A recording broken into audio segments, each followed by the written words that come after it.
In today's video, I'm going to teach you how to change the project name, project key, and other details in Jira. Whether you're refining an existing project or simply need to update some of the project specifics, this guide will walk you through each step, ensuring a smooth transition. So, let's get started. First, you'll want to navigate to the specific project that you're looking to edit.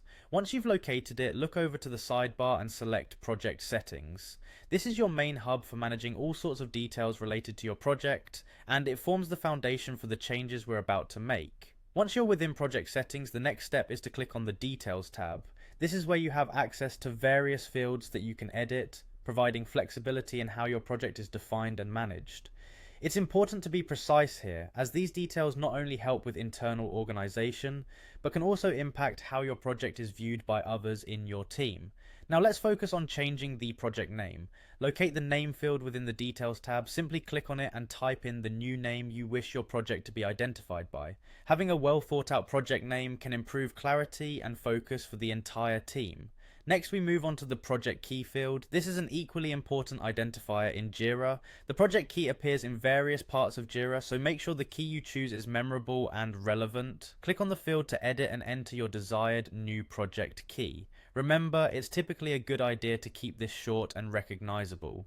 After updating the name and project key, you may want to adjust the project's category. To do this, find the category drop-down menu. Here you have a selection of categories and you can choose the one that best aligns with the nature of the project.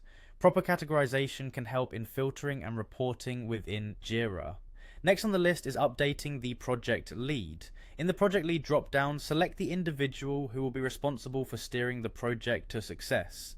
Make sure this person is well informed about the project's objectives and is ready to tackle upcoming challenges. Similarly, you can adjust the default assignee. This is the person who will initially be assigned new tasks for this project. Using the drop-down, select someone who is ideally suited to handle fresh tasks as they arise. Finally, with all your changes made, it's crucial to lock them in. Scroll down to find the Save button and click it to apply all the updates you've made. This ensures that all of your meticulous edits are reflected in Jira, giving your team the most current information to work with. And that's it. You've successfully updated your project's details in Jira. With these changes, your project should now be set up in a way that better suits your needs, helping you and your team work more effectively. Thank you for watching and happy project managing.